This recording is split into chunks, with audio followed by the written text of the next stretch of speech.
మనం హాల్లో ఉన్నాం. మా ఈలావతి విజిలుతూ వస్తుందిలే. అయ్యో ఉండండి. వాడెలా ఉండేవాడు? ఎవరు? రౌడీలా, గూండాలా, తాగుబోతులా, తిరుగుబోతులా, వదరుబోతులా, పొగరుబోతులా, అచ్చోసిన ఆంబోతులా ఉండేవాడు. అన్ని దుర్గుణాలున్నవాడు ఎవడండి? నీ మొగుడు. చిచి, అన్ని దుర్గుణాలేమీ లేవు మీకు. అంటే కొన్నున్నాయనే కదా. కోపం ఒక్కటే ఉండేది. ఆ కోపంలో తాగేవారు. తాగినప్పుడు గొడవ పెట్టుకునేవారు. గొడవ పెట్టుకున్నప్పుడు వదులుతూనే ఉండేవారు. ఎవరైనా మాట్లాడితే పొగురుగా సమాధానం చెప్పేవారు. అందుకని మీ జోలికి రాకపోతే అచ్చోసిన ఆంబోతులా ఊరి మీద పడి తిరుగుతూ ఉండేవాడిని. అను మొత్తానికి అన్ని దుర్గుణాలు లేవటూనే అనాల్సినవన్నీ అన్నావుగా. ఏమండి ఆగండి. నిజం చెప్పాలంటే నువ్వు నా జీవితంలోకి వచ్చాకే ఒక మనిషిగా ఎలా బతకాలో తెలిసింది. మనం మావయ్య సంతోషపడేలా ఉండాలి. మీ అన్న వదిన సంతోషపడేలా ఉండకూడదు. అవును, అందరికన్నా ముఖ్యంగా మా అమ్మ సంతోషపడేలా అస్సలు బతకూడదు. రూమ్ కట్టేసుకుందామండి. మావయ్య చెప్పినట్టు రూమ్ కట్టుకుంటే ఎలాంటి ఇబ్బంది ఉండదు. అవును, రేపే వెళ్ళి ఆ రోజు వచ్చిన ఇంజనీర్ని తీసుకొస్తాను. యాండి, ఇంజనీర్లంటే ఎక్కువ డబ్బు అడుగుతారండి. ఇంజనీర్లు చెప్పిన పనే కదా మేస్త్రి కూడా చేసేది. మా అమ్మ వాళ్ళ ఇంటి ఓనర్ ఉన్నారు కదా, ఆయనకి ఇలాంటి మేస్త్రీలు చాలా మంది తెలుసు. నిజమే కదా. అలాంటి ఒక మేస్త్రిని తీసుకొచ్చి రూమ్ కట్టిస్తే తక్కువ ఖర్చులో పూర్తయిపోతుంది. అప్పుడు మనం మన గదిలో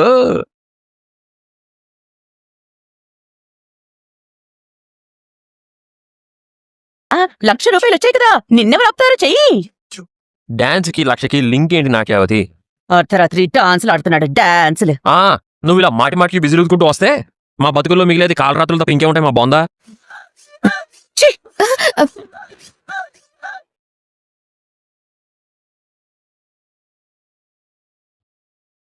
నా మీనా. ఓ మీనా, రా మీనా. మీనా ఏంటండి అంత ప్రేమగా పిలుస్తున్నారు? పెళ్ళానికి ప్రేమతో అని ఒక సీరియల్ చూశానులే. ఎందుకు పిలిచారు? మేస్త్రిని తీసుకొచ్చాను. ఏడి? అవును, ఏడి? హలో, ఎక్కడనా? ఇక్కడే అన్నా. రానా? అయ్యో మీరేనా? తెలిసినవాడేనా? అవును. బావున్నావమ్మా? బావున్నానండి. పూల కొట్టు పెట్టావని విన్నాను. ఎక్కడమ్మా? పూలకొట్టే, కానీ కొట్టు లేని పూలకొట్టు. ఇంటింటికి తిరుగుతుంది, స్కూటీ మీద వెళ్ళి ఇస్తూ ఉంటుంది. ఉండండి, కాఫీ తీసుకొస్తాను. వద్దమ్మా, ఇప్పుడే మేమిద్దరం టీ తాగేసి వచ్చాను. అవును. మీరు రూమ్ ఎక్కడ కట్టాలో చూపిస్తే నేను ఎస్టిమేషన్ ఇస్తాను. రండి అన్న, చూపిస్తాను.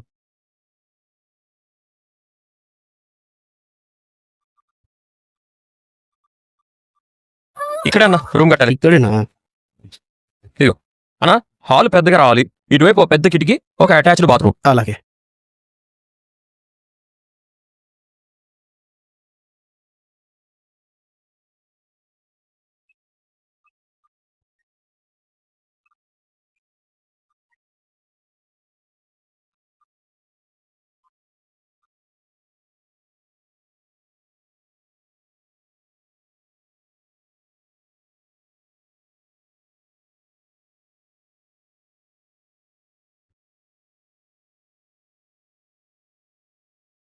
ఇప్పుడు ఎంత అవుతుందో లెక్కేసి చెప్పండి అన్నా. ఇంచుమించు 4 లక్షల దాకా అవుతుంది. 25,000 అటు ఇటు కావచ్చు. పర్వాలేదన్నా. అయితే అడ్వాన్స్ ఇస్తే వెంటనే పని మొదలు పెడతాను. ఇప్పుడు నా దగ్గర ₹1,00,000 ఉన్నాయి. ఇది అడ్వాన్స్ గా తీసుకుని పని మొదలు పెట్టండి. నేను కొద్ది కొద్దిగా ఏర్పాటు చేస్తాను. అలా కుదరదు బాలు. ఎందుకన్నా? మెటీరియల్ అంతా ఒకటేసారి కొనాలి. దానికే 3 లక్షలు అవుతుంది. ఈ మధ్య అకాల వర్షాలు పడుతున్నాయి. పడితే వారం 10 రోజులు విడవడం లేదు. మెటీరియల్ తెచ్చుకుంటే ఒక రూమ్ కట్టడం ఎంతసేపు? అవన్నీ తొందరగా కావాలంటే డబ్బు మొత్తం చేతిలో ఉండాలి. పైగా ఇది 3వ ఫ్లోర్ కిందికి వస్తుంది. పనిచేసే వాళ్ళు సిమెంటు, ఇసుక, ఇక్కలు కింద నుంచి మోసుకురావాలి. 4 లక్షలు ఏర్పాటు చేసుకో, తక్కువ టైంలోనే కట్టిస్తాను. మీరు మొదలు పెడితే ఎలాగైనా డబ్బు ఏర్పాటు చేస్తాం.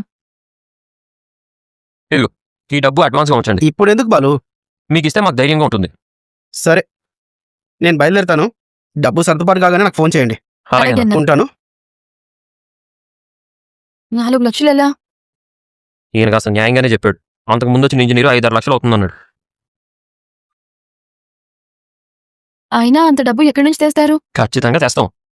అంత ఖచ్చితంగా ఎలా చెప్తున్నారు? ఉందిగా మా ఇంటి ఇలవేల్పు, మా అమ్మ, మా ఇంటి దేవత లక్షావతి, ప్రభావతి. వీడేంటి ఉన్నట్టుండి నా భజన మొదలు పెట్టాడు? అత్తయ్య ఏం చేస్తారు? మా నాన్న మాట వింటుంది.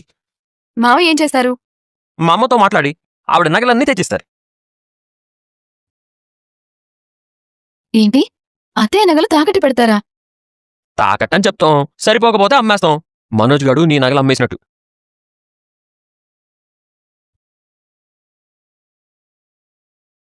ఇంతసేపు అత్తయ్య చాటు నుంచి మన మాటలు విని ఇప్పుడే వెళ్లారు.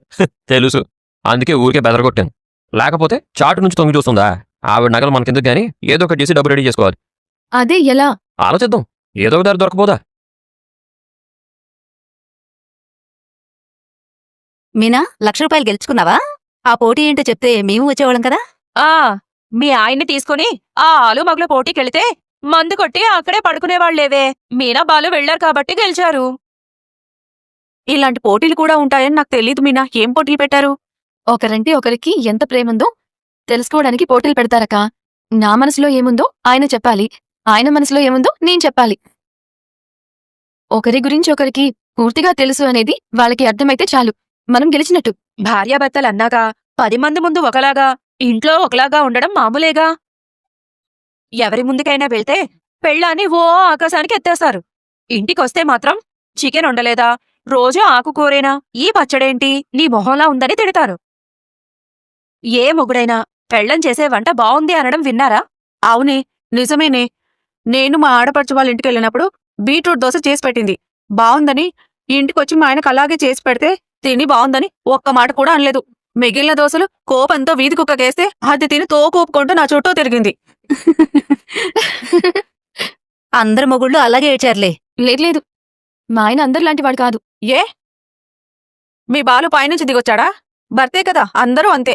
ఏం కాదు, నేను పూరీ కుర్మా చేస్తే మా ఆయన సంతోషంగా తింటారు, బాగా మెచ్చుకుంటారు. పెళ్ళైన కొత్తలో ఎవరైనా అంతే. తిండి దగ్గర మొగుడేదేనా అంటే రాత్రిపూట పస్తులు ఉంచుతామని మూసుకుంటారు. అలాంటిదేం లేదక్కా. ఊరుకో. ప్రతి ఇంట్లో జరిగేదే ఇది. ఎంత కష్టపడి చేసినా, ఎంత కమ్మగా వండిపెట్టినా నా మొగుడు ఏదో బ్రతకాలి కాబట్టి తినాలన్నట్టు తింటాడు. మా ఆయన బంగారం, నచ్చితే ఎంత మెచ్చుకుంటారో తెలుసా? అయితే ఓ పని చేద్దాం, పందెం వేసుకుందాం. ఏం పందెం? మా ఆడపడుచు చేసిన బీట్రూట్ దోశ నిజంగా బావుంది, రేపది చేసిపెట్టు. నిజంగా బాలు బావుందని చెప్తే నువ్వే పందెంలో గెలిచినట్టు. ఎంత పందెం? 500. మా ఆయన్ని నమ్మి 500 5,000 పందెం కడతాను. 5,000 మా వల్ల కాదు గాని 500 పందెం. సరే, కాని ఒక్క షరతు. నువ్వు దోశ వేసిపెట్టి ఎలా ఉంది అని అడగొద్దు. బాలు తిన్నాక నువ్వు అడగకుండానే బావుందని నిన్ను మెచ్చుకోవాలి. నన్ను మెచ్చుకోవడం కాదు, నా మీద పాట కూడా పాడతారు. అవును, మా ఆయన నన్ను మెచ్చుకున్నదేం లేంది మీకెలా తెలుస్తుంది? నువ్వెప్పుడు అబద్ధం చెప్పవని మాకు తెలుసు మీనా. నీ మీద నమ్మకంతోనే ఈ పందెం కాస్తున్నాం. మీరు ఓడిపోతారు, చూస్తూ ఉండండి. సరే, అది చూద్దాం. ఇంతకీ ఆ బీట్రూట్ దోశ ఎలా చేస్తారో చెప్పక్క. ఏముంది మీనా,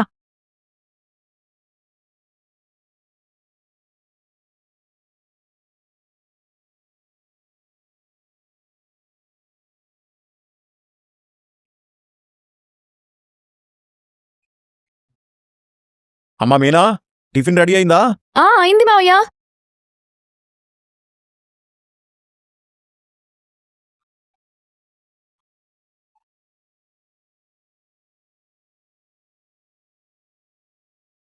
ఇదేంటమ్మా దోశ ఎర్రగా ఉంది? బీట్రూట్ దోశ చేశాను మావయ్య. ఓ, బీట్రూట్ దోశ.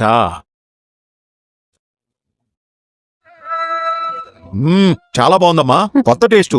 ఇంకోటి వెయ్యి. వేస్తాను మావయ్య.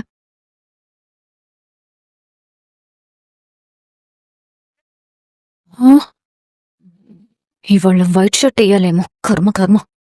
ఏమే, టిఫిన్ అయిందా? అయిందత్తయ్య. అయితే వచ్చి పిలవాలని తెలీదా? ఉండండి, బొట్టు తీసుకుని వస్తాను. ఏ పొట్టెందుకే? ఇక నుంచి బొట్టు పెట్టి మరీ పిలుస్తాను. టైంకి టిఫిన్ చేసి పెట్టినా వచ్చి పిలవలేదు అని అరుస్తున్నారు కదా. ఏ రోహిణి, నిన్ను కూడా బొట్టు పెట్టి పిలవాలా? అవసరం లేదు.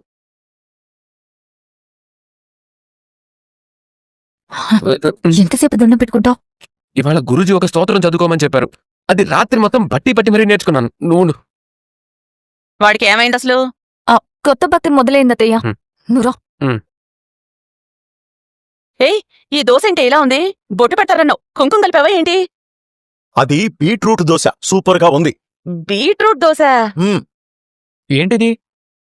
ఇది బీట్రూట్ దోశ అంట. ఇది మన మీద ప్రయోగాలు చేస్తోంది. ఒకేసారి పైకి పంపిద్దాం అనుకుంటున్నావా? ఏయ్, తింటే తిను పోతే పో. పైకా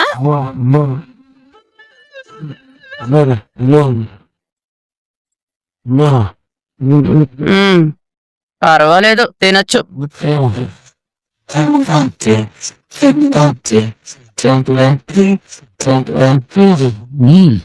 సూపర్ వదినా.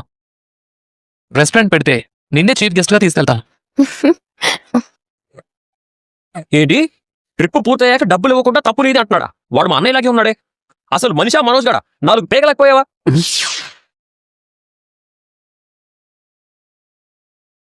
ఇవాళ నేను పందెంలో గెలుస్తానా? ఇలా చూడు, వాడు మనిషి అయితే ట్రిప్ తాలూకు డబ్బులు మొత్తం ఇవ్వాలని చెప్పు, లేదంటే మనోజ్ గారిని కొడతానని చెప్పు. అరే అసలు ఏమనుకుంటున్నాడు వాడు? లే, నేను వచ్చేదాకా వాడిని అక్కడే ఉంచు, నేను వచ్చి చూసుకుంటా. ఏమండి వాడిని సౌండ్ తగ్గించుకోమని చెప్పండి. రేయ్ కాస్త నిదానంగా మాట్లాడరా. వాడు మనిషిలో ప్రవర్తించట్లేదు నాన్న. నగలు మింగిన వాళ్ళ ట్రిప్ డబ్బులు మింగి చచ్చాడు. నిన్ను కాదురా, నువ్వు తిను. ఏమండి ఇంకొంచెం చట్నీ వేయినా? అయిపోయిందని తెలుస్తుంది కదా, మళ్ళీ అడుగుతావు ఏంటి? వెయ్యి. వాడు మనిషి పుట్టుకు పుడితే మర్యాదగా నీ డబ్బులు నీకు ఇమ్మను, లేదంటే వాడికి ఉంటుంది. రే అరవకురా. అద్భుతం, అద్భుతంగా చెప్పావురా. అలాంటి ఎదవాళ్ళకి అలాగే బుద్ధి చెప్పాలి.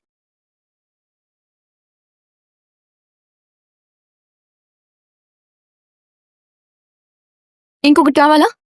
సూపర్. రే నువ్వు నిజంగా సూపర్ హ్యా. ఇంకో 4 తగిలించాల్సింది. ఏదో ఒక రోజు వాడు మనోజ్ గారి మామలాగా జైల్లో కూర్చొని చెప్పు కూడా తింటాడురా. నిన్ను కాదు, నువ్వు తిను. అలాంటి వాళ్ళకి అలాగే చేయాలరా, రాబట్టి మార్పు రాదు. జరుగు మీరు. అది సరేరా, ఇంకేమన్నాడు? నేను వస్తున్నా. ఇంకేమన్నాడు? వాడికని సీన్ లేదురా. ఇవి ఎవరైనా కానీ మన డబ్బులు ఏంట్రా వాడు తీసుకునేది? మన డబ్బులు చాలా గట్టి పెట్టుకోవు. ఏమండి ఏదైనా చెప్పాలా? క్యారేజ్ కట్టేవా, భోజనానికి రాను. మీనా ఒక నిమిషం, నీళ్ళు తాగలేదు, మంచి నీళ్ళు ఇవ్వా.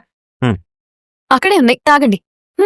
ఆదిరా, అలాగే చెయ్యాలి, లేదంటే ఆటలు అయిపోతుంది యాదవులకి. మనిషి అన్నాక సిగ్గుసరి ఉండాలరా. మనోజ్ గడిలా బతికేస్తారా? నిన్ను కాదురా, ఫోన్లో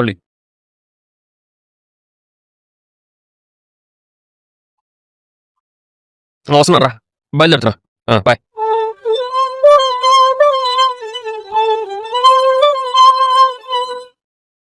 హలో, బిజీగా ఉన్నావా అమ్మా? లేదమ్మా, చెప్పు ఏంటి విషయం? ఇదిగో చింటూ మాట్లాడతాడంట.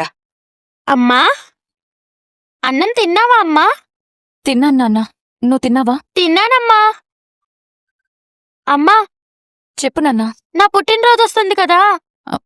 గుర్తుంది నాన్న, వారం రోజుల నుంచి గుర్తు చేస్తూనే ఉన్నావు. నేనెలా మర్చిపోతాను చెప్పు?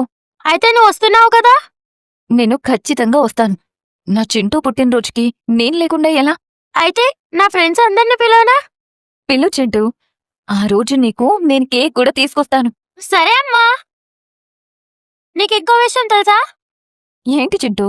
నాకు అమ్మమ్మ కొత్త డ్రెస్ కొనిస్తా అని చెప్పింది, కానీ నేను వద్దన్నాను. ఎందుకో చెప్పు? ఎందుకు? ఇంతకు ముందు నాకు మా అత్తయ్య కొనిచ్చేవారని అందరికీ చెప్పేవాణ్ణి, కానీ ఇప్పుడు నువ్వు మా అమ్మవి కదా. నువ్వు కొనిస్తే మా అమ్మ కొనిచ్చిందని అందరికీ చెప్తాను. అప్పుడు నాకు చాలా బాగుంటుంది. ఏంటమ్మా ఏం మాట్లాడట్లేదు? ఏం లేదు చింటూ, నువ్వు కూడా నాలాగే మాటలు బాగా నేర్చావు. అమ్మా అమ్మా, నాకు ఇంకా ఏం తెస్తావు? ఏం కావాలి చెప్పు నాన్న. నాకొక జీన్స్ ప్యాంటు, బూట్లు, చొక్కా, పైన వేసుకోవడానికి కోటు అన్నీ కావాలి. అలాగే తీసుకొస్తాను. అమ్మా అమ్మా, బెల్ట్ మర్చిపోకు. నాకు ప్యాంటు లూజ్ అయిందంటే జారిపోతుంది. మా ఫ్రెండ్స్ అందరూ చూసి నవ్వుతారు. అలాగే నాన్న, మర్చిపోనులే. మరి నేను ఉంటాను. నువ్వు ఖచ్చితంగా వస్తావు కదా. వస్తాను. మా మంచి అమ్మ. సరే, బాయ్. ఓకే అమ్మా, బాయ్. ఎవరితో మాట్లాడుతున్నా?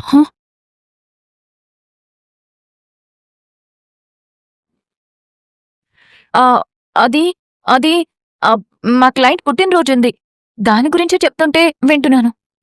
ఓహో, అయితే ఇప్పుడు నువ్వు వెళ్ళి తనని అందంగా తయారు చేయాలా? తప్పదుగా, నా ప్రొఫెషనే అది. ఏంటో నువ్వు ఎప్పుడు పడితే అప్పుడు సడన్ గా వెళ్ళిపోతున్నావు. పోనీ నా బదులు నువ్వు వెళ్తావా చెప్పు, నేను ఈ షోరూమ్ చూసుకుంటాను. వద్దు, ఎవరి పని వాళ్లే చేయాలి, నువ్వే వెళ్ళు. ఉమ్. అంటే మనం ఎప్పుడైనా ఏదైనా ట్రిప్కి వెళ్దామని చాలాసార్లు అనుకున్నాను. మొన్నొకసారి గోవాకి వెళ్దాం అనుకుంటే అది కుదరలేదు కదా. పర్వాలేదులే, ఈసారి ఇంకొక మంచి ప్లేస్ చూడు, వెళ్దాం. కానీ ఈ మధ్య ఎవరిని చూసినా భయం వేస్తుంది. ఎవరిని నమ్మాలో ఎవరిని నమ్మకూడదో తెలియట్లేదు. కొద్ది రోజులు ఎక్కడికైనా వీళ్ళందరికీ దూరంగా వెళ్ళి అలా గడిపేసొద్దామా? అంటే మనం కూడా తొందరగా బేబీని కంటే బాగుంటుంది కదా. అలాగే మనోజ్, మనం తప్పకుండా ప్లాన్ చేద్దాం. నువ్వు ఈ మాత్రం హింట్ ఇస్తే చాలు, నేను చెలరైపోతా. సరే సరే, నువ్వుండు, నేను వెళ్ళొస్తాను.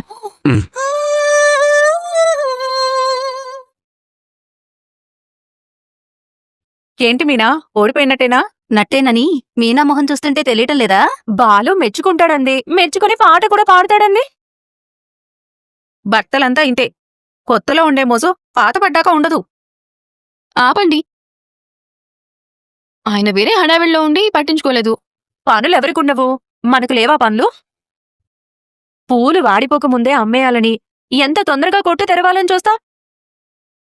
ఆ తొందరలో వంట చేస్తే మాత్రం ఉప్పెక్కువ వేస్తామా, కారం ఎక్కువ వేస్తామా? ఉప్పెక్కువైతే మాత్రం మన పుట్టింటోళ్లతో కలిపి మరీ తిడతారు. బాగా చేసినప్పుడు తిన్న కడుపు ముందు పెట్టుకొని రుచి చూసిన నాలికను నోట్లోనే ఉంచుకొని కూడా బాగుంది అని మెచ్చుకోరు. ఈ మొగుళ్ళంతా ఇంతే. మా ఆయన అందులో కలపకక్క, ఆయన అందరిలాంటివాడు కాదు. ఇంకా నీకు తెలిసి రాలేదా? సరే, నీకు ఇంకొక అవకాశం ఇస్తాను. ఈసారి పందెంలో ఓడిపోతే మాత్రం 500 తీసుకుంటాం, లేదంటే వదిలేస్తాం. ఇంకొక రకం దోశ వేయాలా? కాకరకాయ దోశ వేయాలి, పైన మెంతులు చల్లాలి.